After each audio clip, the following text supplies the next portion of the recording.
comienza en el libro de Lucas, apoyado con algunos otros versículos de la palabra de Dios. Hemos aprendido en los últimos mensajes que debemos ser preservados con la sal que Dios colocó en nosotros desde la creación. Cómo vivir en los valores que hemos adoptado como hijos de Dios y representantes de su reino acá en la tierra. Podemos ser luz haciendo bien hechas todas las cosas que hacemos. Cuando hacemos bien las cosas, se nota y se enciende ese bombillo y otros ven cuando estás en el trabajo, cuando estás en la calle, cuando estás conduciendo, cuando estás con tus hijos, cuando estás en familia, cuando estás con tus amigos, cuando estás en el cine. Cuando tú haces bien las cosas, se nota. Dígale que está al lado, se nota cuando hace las cosas bien. Dígaselo. Pero ahí hay algo siempre que impide que avancemos. Hay algo que impide que avances. Ponga mucha atención. Puede que vengas a la iglesia, estés bautizado, asistes a los discipulados y sirves en algún tema, en algún ministerio de la iglesia. Pero sabes que hay algunos temitas que siguen por allí rondando, pendientes por resolver.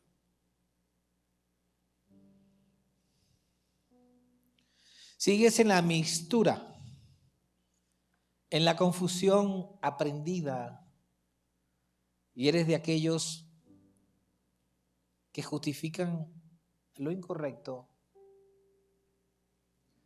llamando a lo malo bueno, justificando tus acciones, anestesiándote un poquito, probando un poquito del mundo y así torciendo la palabra. Quizás eso no esté pasando aquí, sino en la iglesia de la esquina.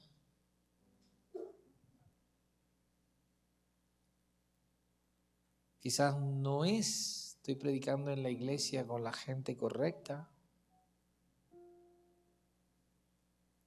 Pero el Señor está hablando que necesita construir, hacer una iglesia llena de discípulos.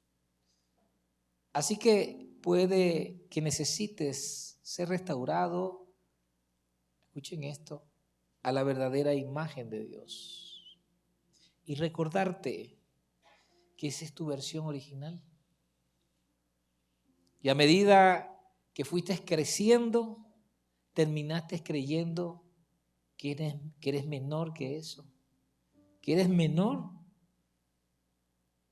que tu condición original cuando fuiste hecho a imagen y semejanza de Él. Y sigues dudando y dudando. ¿Iré para el cielo? ¿Será que Dios ya perdonó mis pecados? Y te lo decimos que ya Él murió en la cruz por todos tus pecados. Pero ¿será que pruebo un poquito del mundo? Eso no le hace malo a nadie. Dios me comprende, Dios me entiende. Yo creo que es hora de salir de esa confusión que tenemos como hijos de Dios. Si eres de aquellos que todo lo cuestiona, todo lo razona, todo lo pelea, incluso todo lo resiste, este mensaje es para ti. Jesús te ama.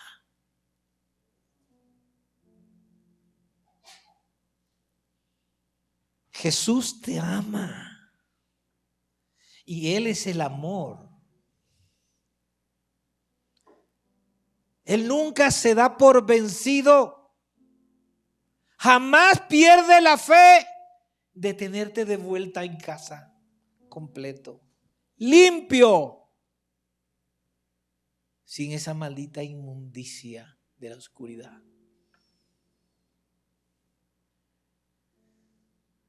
Él siempre tiene la esperanza firme y se mantiene firme en toda circunstancia, porque Él es el amor.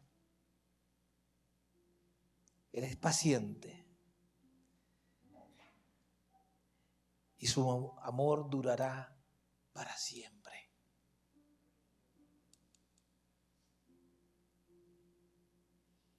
Deja de resistirte y permítele a Dios que quite de ti todo lo que a Él no le guste, no le agrade, y que te sostenga con su amor. ¿Quién me regala un amén? Creyendo que eso es para ti y creyendo que eso es para mí. Amén. Como se dijo muchas veces en este púlpito y lo seguiremos diciendo, debemos preservar los valores del reino que nos hacen ser luz. Y nuestro caminar estará en la verdad y no en la justificación de lo que hice o hago, en la excusa de las buenas intenciones o con la excusa de las buenas intenciones. ¿Eres de los que hiciste promesas para sellar tu compromiso con Dios y luego no cumpliste? Este mensaje debe ser para ti. Vámonos a la palabra en el libro de Romanos, capítulo 13 y versículo 12. No lo busquen allí, léanlo en la pantalla, porque quiero captar toda su atención.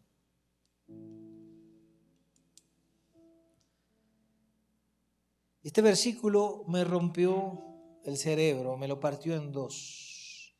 Compartía con los servidores de la casa muy temprano que cuando usted hace canguil, usted calienta una olla, le pone aceite y le coloca. Mi esposa dice que no diga tanto pone, porque lo que pone son las gallinas.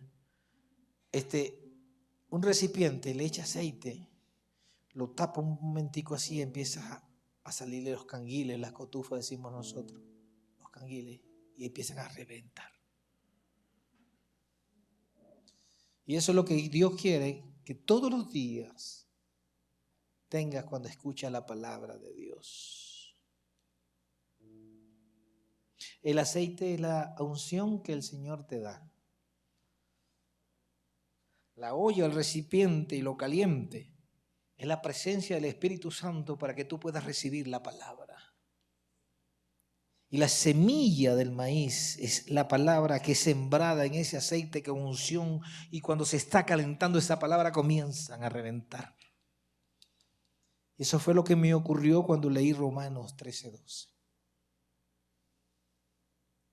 Dice textualmente: la noche está avanzada y se acerca el día. Desechemos pues las obras de las tinieblas y vistámonos las armas de la luz. Entonces la oscuridad ya casi estará llegando a su fin y la luz del amanecer pronto estará en tu vida, y nuestros actos oscuros ya no estarán.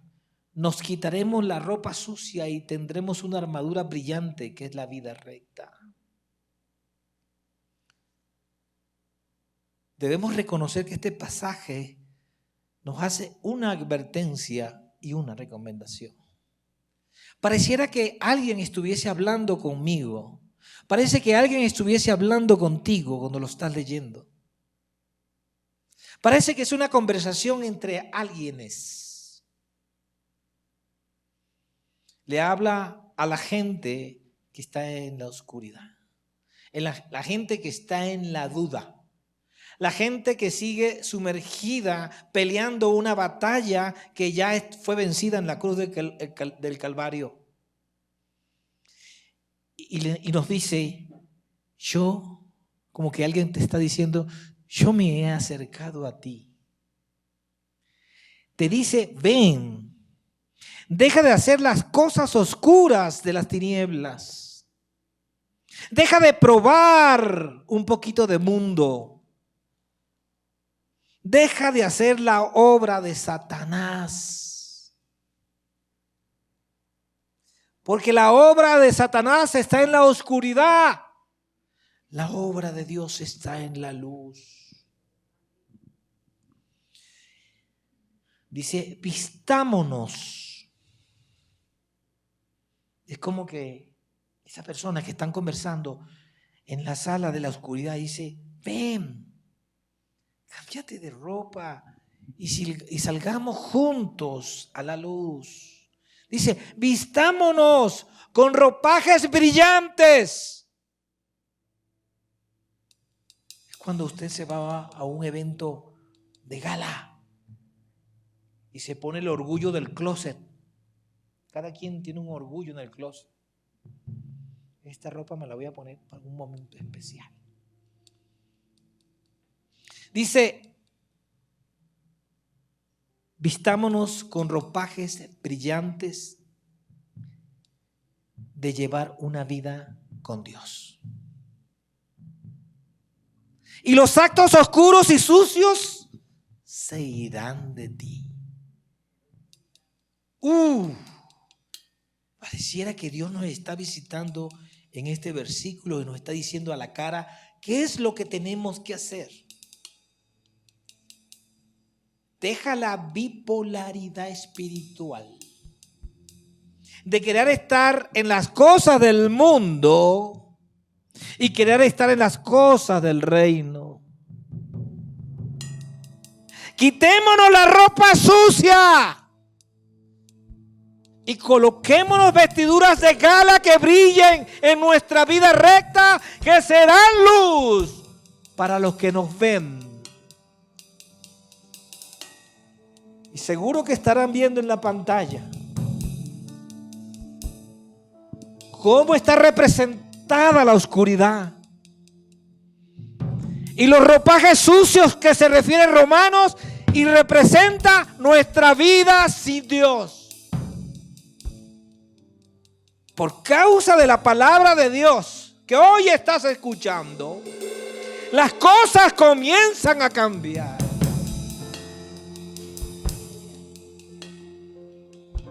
Y Jesús nos habló en Juan 8, versículo 12.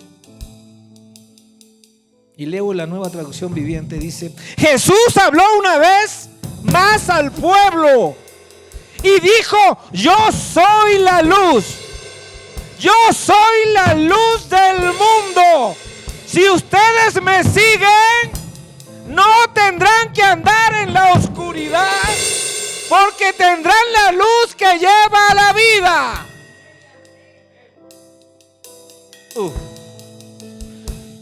Y eso es un éxtasis para mí.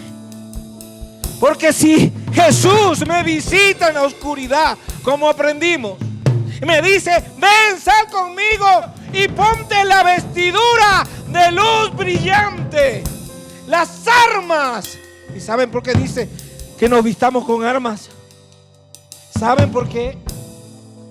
Porque hay un espacio de tiempo espiritual entre la oscuridad y la luz.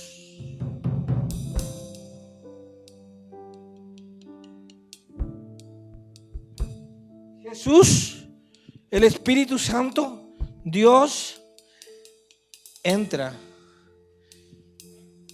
en la oscuridad y te dice: la noche te está terminando para ti. Romano dice: la noche está terminando. Ven, la noche sigue allí, pero para ti está terminando. Dile: para mí está terminando, porque me voy con Jesús. Voy en la luz. Pero de allí a ahí hay un tramo. Y él dice, mira, para salir de la oscuridad y llegar a luz hay un espacio muy peligroso. Tienes que vestirte de las armas, con las armas. Porque ese tiempo Satanás, mientras avanzas a la luz, mientras das cada paso a la luz, Satanás te va a convencer de que regreses. Satanás va a querer convencerte con un poquito de mundo.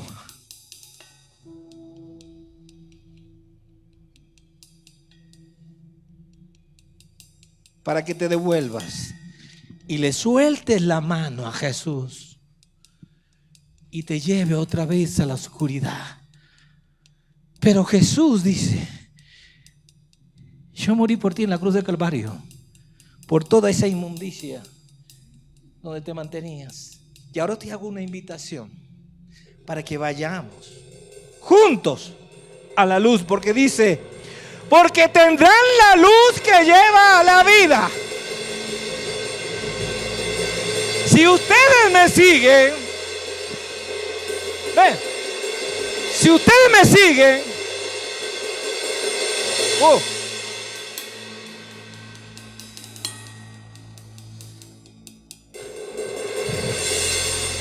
y yo lo recibo, cuando toma la decisión de seguirle, no tendrán que andar más en oscuridad, porque tendrán la luz conmigo, contigo, con mi familia.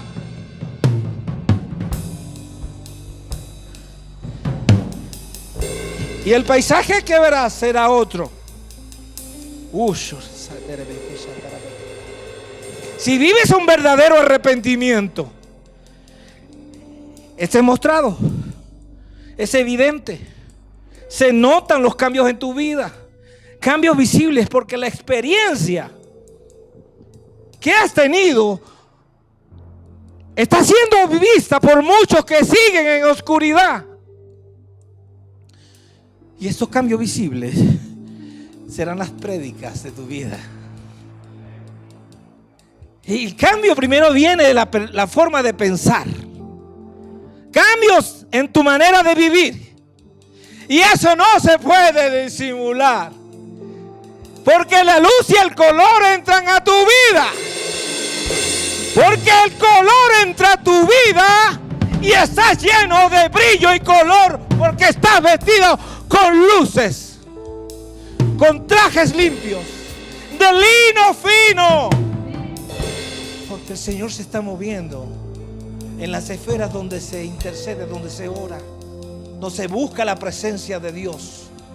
Ahora hay luz y tu luz no la puedes ocultar. Les dije que los que se sentaran adelante iban a traer bendición, van a tener bendición. Y si recibiste a Cristo en tu corazón y aún no has cambiado drásticamente, no es eso poco a poco, no.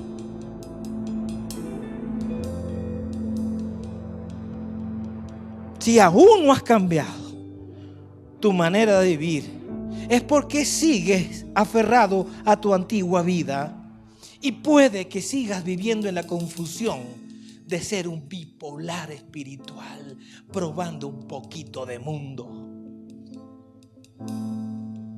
¿Acaso Jesús no sacó de la confusión a quienes le predicaba?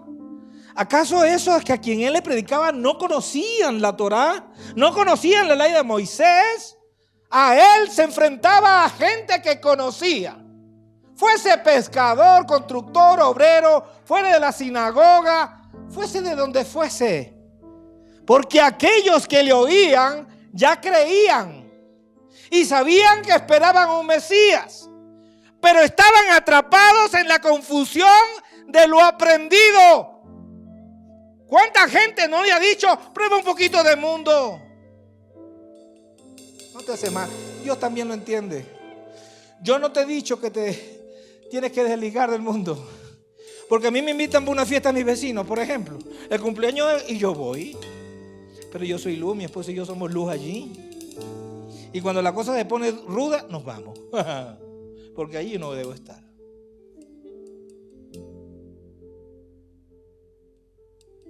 Yo no te estoy diciendo que te apartes de ellos, porque entonces si te apartas de ellos, ¿a quién le vas a predicar?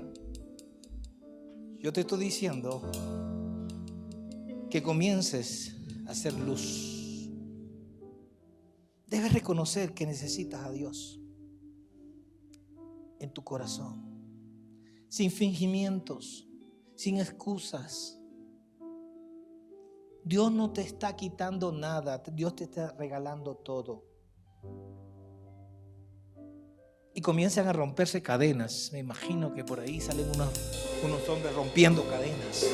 Una vez que reconoces que necesitas a Jesús, yo no sé si es que yo necesito a Jesús porque yo no conozco a Jesús, nunca me han hablado de Jesús. No, yo le estoy hablando a todos. Una vez que reconozcas que necesitas cambiar a Jesús como nuestro único Salvador, esto ocurrirá en tu vida. ¿Pero qué ocurrirá, pastor? Se te revelará la palabra de Dios aquí en la cabeza. Se romperán las cadenas y acto seguido seguirá un compromiso entre tú y Dios que nada ni nadie podrá romper. A través de su Santo Espíritu, para cumplir su propósito. Qué hermoso hoy, ¿no? Gracias, muchachos. Que Dios los bendiga. Vamos al libro de Gálatas, capítulo 2, versículo 20. Leemos en Reina Valera. Con Cristo estoy juntamente crucificado, y ya no vivo yo, mas vive Cristo en mí. Y lo que ahora vivo en la carne, lo vivo en la fe del Hijo de Dios, el cual me amó y se entregó a sí mismo. ¿Por quién? Por mí. Diga, por mí. Eso dice la palabra. Y cuando lleguemos a entender este compromiso, es cuando empiezan a suceder cambios en ti. Los cambios en ti empiezan a suceder. Porque ahora te importa lo que piense Cristo y no lo que piense la sociedad. Empieza a importarte lo que Jesús sufrió en la cruz del Calvario. Empieza a importarte, pero desde adentro, lo que haces y ofende a Dios. Es cuando comienza lo inimaginable en tu vida. Comienzas a obedecer. Comienzas a sentarte adelante cuando el pastor te dice que vente para adelante. A seguirlo sin importar nada y a servirle por el resto de tu bendita vida. Y digo bendita porque está bendecida por Dios. Y es acá donde emerge una nueva etapa en tu vida. Lo que antes hacías ya no lo haces. Ya no pruebas ese poquito de mundo que te ofrecen. Cuando antes no reconocías tus errores, comienzas a reconocerlos de inmediato. Respetas a todo, en todo momento, a tus autoridades, a tus abuelos, a la gente mayor. Te esfuerzas en ser un salvador y un salador de la tierra. Te conviertes en un bombero de la unidad de emergencia de Jesús. Y sobre todo vives en el compromiso de tus votos con Dios. Y aquí vamos. Comienzas a tener hambre y necesitas conocer sobre el tema más importante del mundo. No hay otro tema más importante en este mundo que este que les voy a decir. Conocer a Jesús el Salvador. Y la veracidad de su historia. Escuchen. Y la veracidad de su historia, de su ministerio a través de los evangelios. Muchos siguen una religión. Viven una experiencia dominical agradable en las iglesias. Y escuchan mensajes que le anestesian el dolor de vivir en su propia agenda. Para sentirse mejor y hasta que creen que con eso vamos al éxito. Vamos a la iglesia para que nos vaya bien. Hay algo de verdad. Pero si no te arrepientes, si no empiezas a vivir lo que dice el Señor.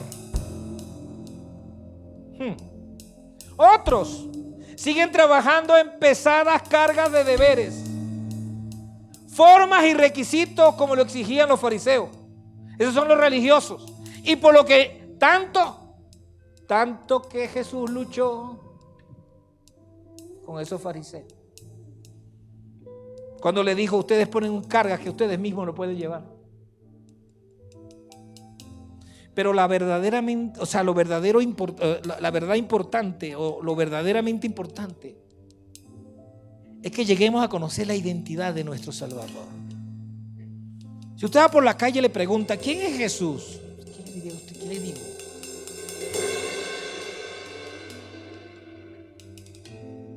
Él es alto, bajito, chico, buena gente, buena nota, consejero. ¿Qué es?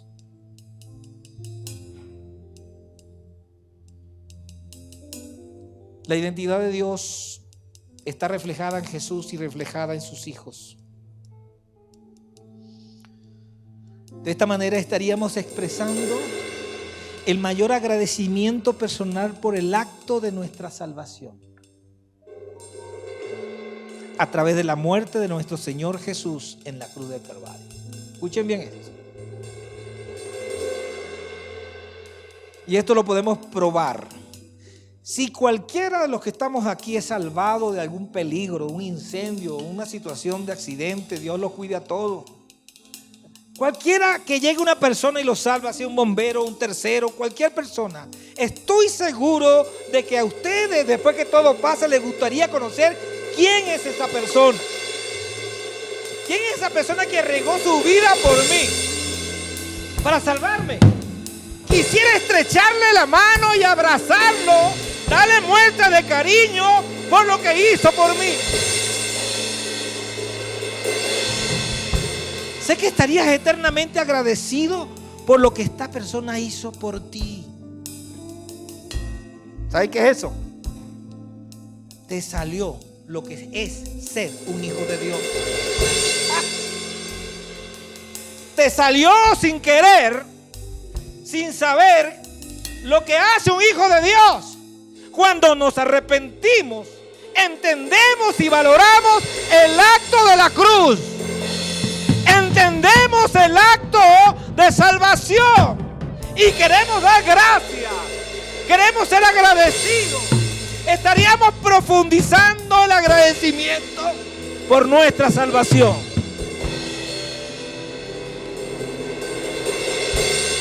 Permiso.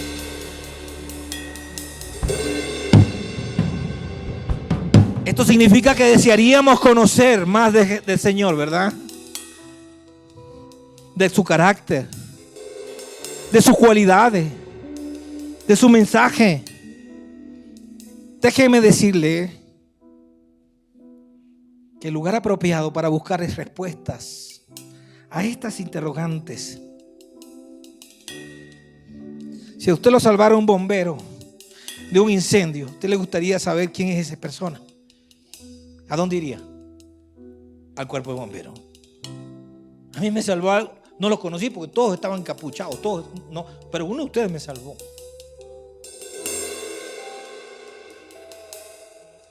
Si lo salvó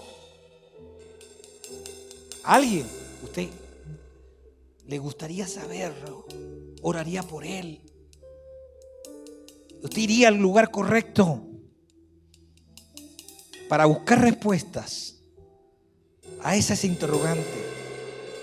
Sin duda serán los evangelios de Mateo, Marcos, Lucas y Juan. Si tú quieres conocer al Señor, a tu Salvador, a mi Salvador, es allí donde tenemos que ir. El contenido de los evangelios hablan de Jesús, hablan de su carácter, de su obra redentora. Él es nuestro héroe en la historia. Él es nuestro héroe en mi historia, en mi familia, en mis hijos. Él es quien nos salvó de la muerte eterna. Todo el resto de la Biblia apoya este acontecimiento en actos diferentes para decirte que Jesús murió en la cruz por nuestra salvación. El Evangelio de Juan, en el capítulo 3, versículo 16, nos dice que Dios de tal manera, Dios no amaba, o de tal manera amó Dios a la gente que está en este mundo. Y yo quiero detenerme un poquito aquí, porque la gente dice, de tal manera, porque así lo dice la Biblia, amó Dios al mundo. De tal manera, yo amo a mi casa, que no me importa lo que está dentro de mi casa. Cuando esto se dice así, dice, de tal manera amó Dios a la gente que está en el mundo, que dio su único hijo para que todo aquel que crea en él no se pierda, mas tenga vida eterna. Él no vino y se crucificó por los animalitos, ni por las montañas, ni por los cielos, ni por las estrellas. Eso le pertenece a él. De tal manera amó Dios a la gente que está en el mundo, que dio a su único hijo, para que aquel que crea en él, ¿en quién? En Jesús, no se pierda, sino que tenga vida eterna. Gracias por su amén. Así que el primer estado de arrepentimiento de una persona es la aceptación de Jesús como único y suficiente Salvador. Y el agradecimiento de reconocer lo que hizo por cada uno de nosotros. Esto nos impulsa a conocer más de nuestro Salvador, a Jesús, su obra redentora, por medio de la lectura y el estudio de los evangelios.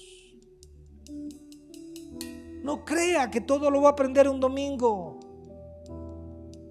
El Espíritu Santo inspiró a estos hombres a escribir la palabra perfectamente y sin errores, constituyendo la revelación pura de Dios escrita en un libro y que está al alcance de nuestras manos. Está al alcance de todos. Hoy voy a tomar el Evangelio de Lucas como ejemplo. El Evangelio de Lucas nos da un detalle minucioso de Jesús desde una perspectiva judía y que ayuda a derribar la fortaleza que se opone a que seas libertado de tu vida bipolar espiritual y sacarte de la oscuridad.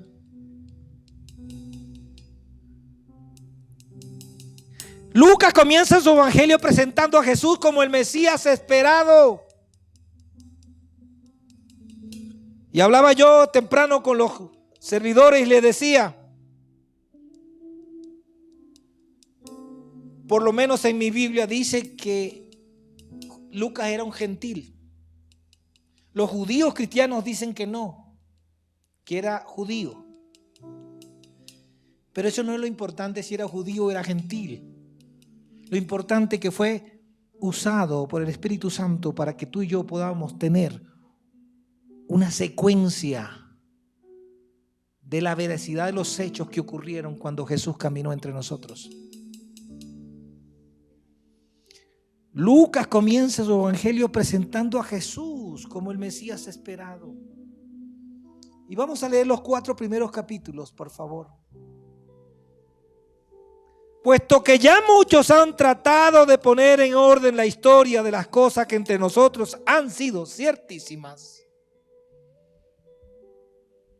tal como nos lo enseñaron los que desde el principio lo vieron con sus ojos y fueron ministros de la palabra, me ha parecido también a mí, después de haber investigado con diligencia todas las cosas desde su origen, escribírtelas por orden, oh excelentísimo Teófilo, para que conozcas bien la verdad de las cosas en las cuales has sido instruido. Oye, importantísimo. Yo hasta hace poco pensé que Lucas le había escrito esto a un tipo importante, ¿no? A Teófilo, a un tal Teófilo. Lucas comienza diciendo que ya muchos han querido revelar la identidad del Mesías, pero no han podido. Lucas decidió emprender este relato de todas las cosas que sucedieron de manera secuencial. Escuchen, esto es importante: secuencial y programática, para evitar confusiones entre, escuchen con esto, yo creo que lo escuchen con letra mayúscula, entre los que aman a Dios y creen en el Mesías esperado. Y aman a Dios, a los que aman a Dios en letras muy grandes para que les quede en su corazón. Este término emprender, usado acá, proviene de las palabras mano sobre. En el original griego nos habla de poner nuestra mano sobre algo con compromiso. Es decir, comprometido con lo que se está haciendo. En esta iglesia estamos comprometidos en hacer una iglesia de discípulos. En este caso, el doctor Lucas demuestra su interés sincero de presentar la verdad de las buenas nuevas de Jesús para todos los que ya sabían o habían sido instruidos desde pequeño sobre la Torá. Lucas relata la historia sobre las cosas que han sido cumplidas, contrastándolas, lo investigado con lo fundamentado, con lo expresado, con lo dicho en el Antiguo Testamento a través de los profetas. La palabra griega para esto es pragma, que significa escrito de manera lógica y fundamentada con lo expresado anteriormente.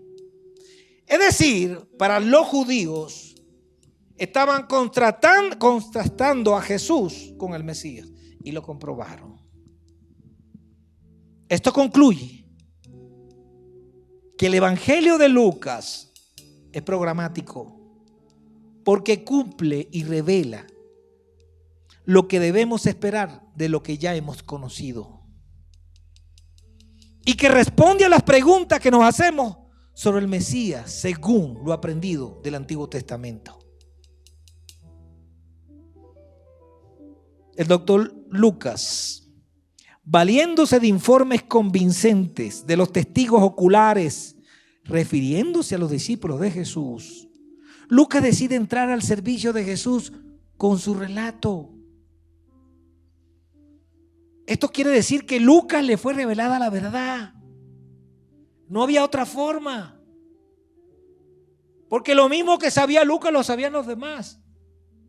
Por medio de la evidencia encontrada, dice, para un judío formado de la época no era sencillo. Y para aquellos que se resisten hasta ahora, tampoco es sencillo.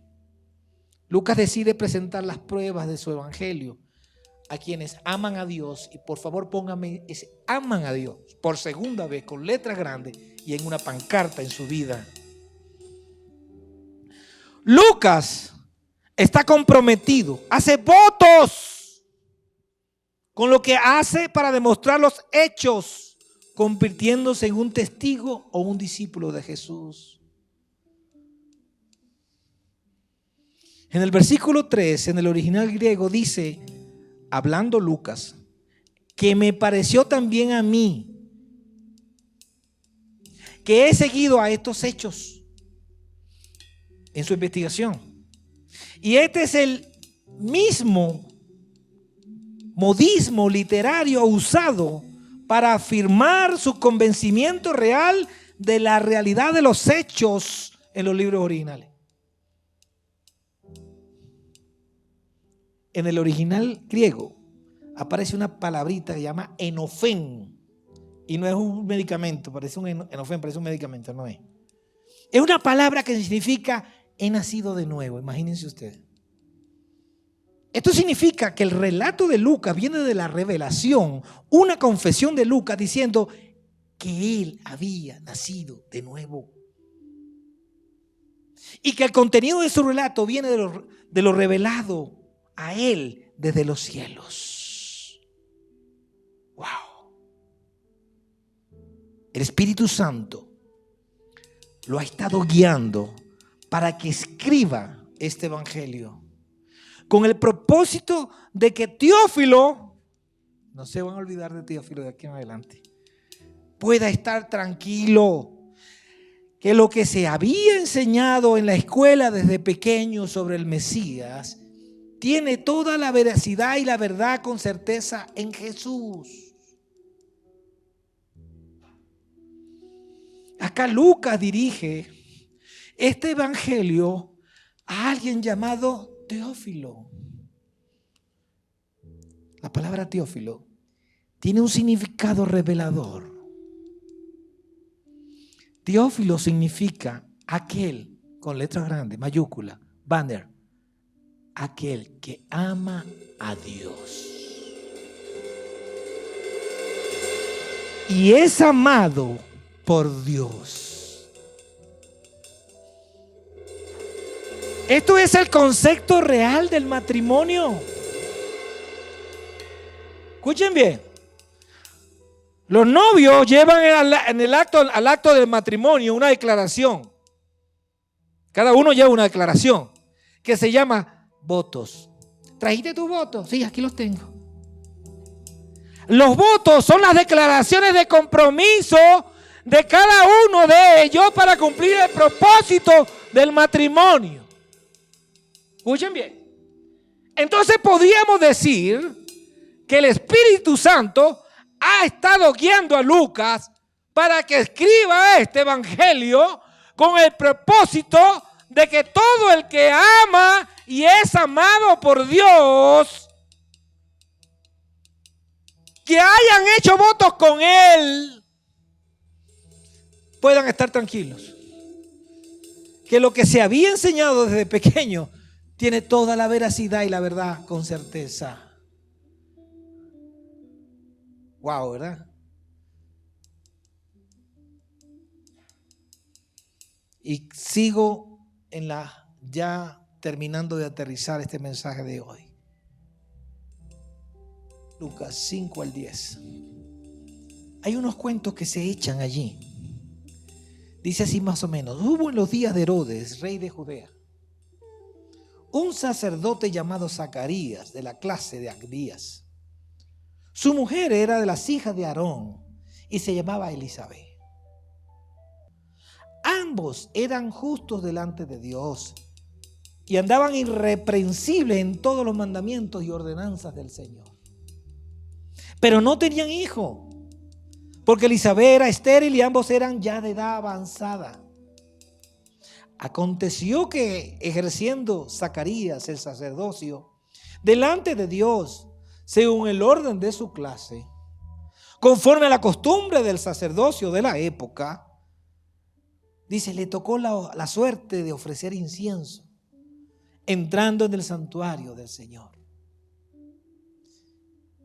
Dice que toda la multitud del pueblo estaba afuera orando a la hora del incienso.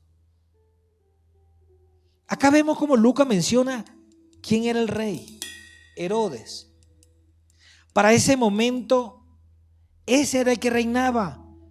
Esa era una prueba de lo que él relataba, certificaba que lo dicho por los profetas se cumplía con exactitud en la tierra de Judá. También hace referencia a Zacarías y a Elizabeth.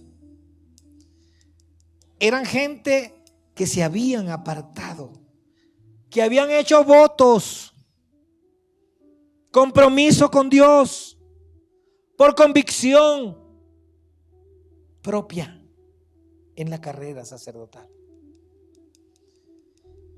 Y todo está también relatado y es también relevante como pruebas delante de los que aman a Dios, delante de los teófilos. Porque la secuencia del relato evidencia que según las profecías del Antiguo Testamento se estaba preparando algo grandioso para la venida del Mesías.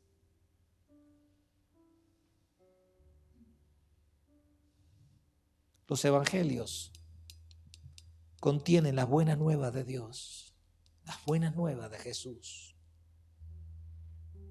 Y es en esta secuencia que se demuestra el cumplimiento de las profecías, en la preparación de la venida de nuestro Salvador, demostrando la veracidad de los hechos. Zacarías venía de la tribu de Leví y llevaba un nombre que significa Dios recuerda sus promesas. Es que todo cuadra. Para el mundo occidental, o sea, para nosotros, esto podría ser pasado por alto.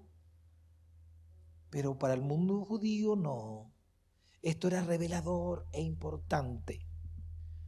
Para ellos, no cualquier sacerdote podría ser usado para esto. Zacarías cumplía con todo, menos con una sola cosa: no podía tener hijos. Acá Dios le está recordando a la humanidad, a nosotros y a los judíos, sus promesas cuando dice o cuando usa Zacarías, cuyo nombre significa Dios recuerda sus promesas, para traer con su esposa Elizabeth de la familia de Aarón, a quien prepararía el camino de nuestro Señor Jesucristo, de la mano poderosa de Dios. ¿Pero cómo? Cuando dice que Zacarías y Elizabeth eran justos, significa o se entiende que estaban comprometidos con la obra de Dios. Amaban a Dios y eran amados por Dios. Podemos ver en Mateo capítulo 6 que la palabra dice que busquemos primeramente el reino de Dios y su justicia. Era precisamente lo que hacía Zacarías y Elizabeth. Es lo primero que hace un hijo de Dios, un real arrepentido. Ellos entendían su compromiso y sabían que este mundo era temporal o es temporal y que el reino de Dios es eterno, para ti y para mí también. Ellos sabían que el Mesías vendría de una orden diferente y que ellos vendrían o de ellos vendría quien prepararía el camino. Ellos eran los padres de Juan el Bautista. Lucas hace mención detallada de esta pareja y de su compromiso con el reino de Dios. Ellos se habían guardado para ser usados por Dios, tal cual sucedió, porque sabía que todo judío entendería estas cosas en la secuencia. Nada es casualidad. Y la guinda del pastel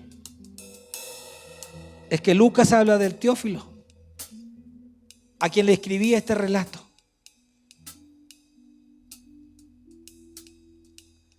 ¿Cuántos sabíamos qué significaba Teófilo? Aquel que ama y es amado por Dios. Lo que se entiende que todo aquel que ama a Dios debería conocer a Jesús a través de su obra redentora en los evangelios bíblicos. ¿Cuántos Teófilos hay en esta sala? ¿Cuántos Teófilos hay en esta sala? La pregunta que deberíamos hacernos es: ¿cuál es mi compromiso? ¿Cuál es mi compromiso con Dios? ¿A quiénes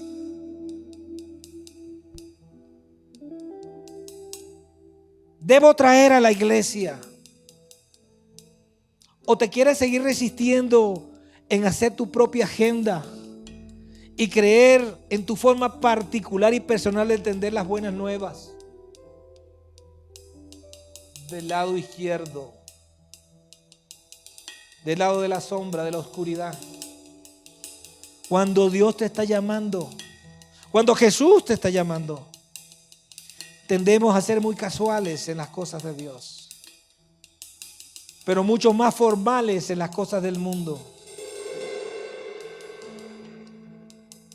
Y cuando no conocemos a quien nos salvó, su carácter y su identidad, nos desconocemos a nosotros mismos.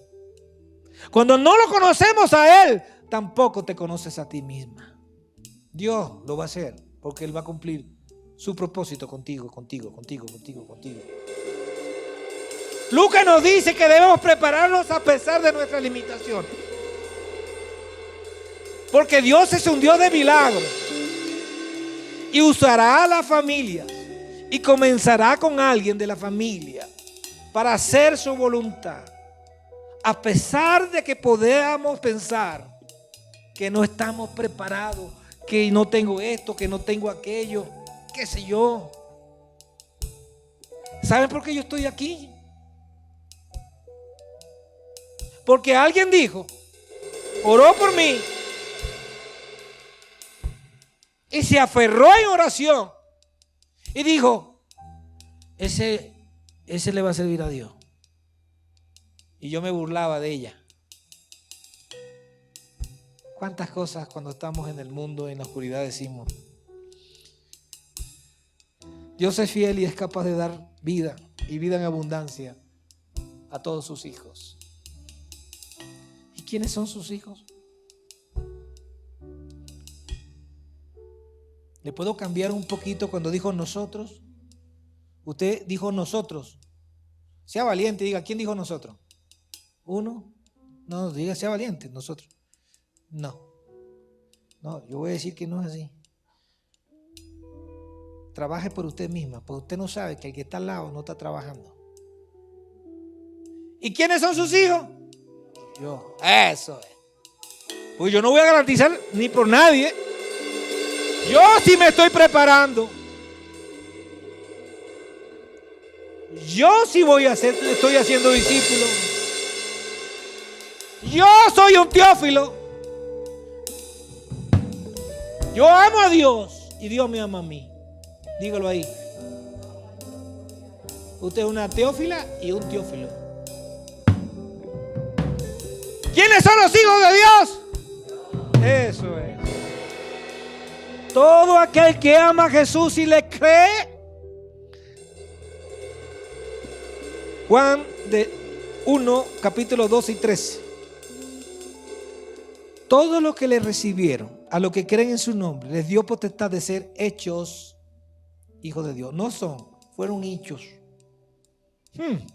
Los cuales no son engendrados de sangre, ni de voluntad de carne, ni de voluntad de varón, sino de Dios. ¿Sabe dónde viene usted, no? De las oraciones de mucha gente. Mi esperanza es que esta revelación de Lucas nos sirva a todos nosotros para entender que Jesús no es una historia de hombres. Jesús es una historia real del cielo que ocurrió en la tierra. Y que Dios no está esperando a todos nosotros para cumplir su obra.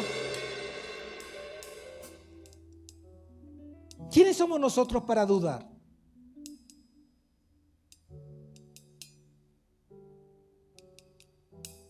Dudan los que están en oscuridad. Los que aún son bipolares espirituales.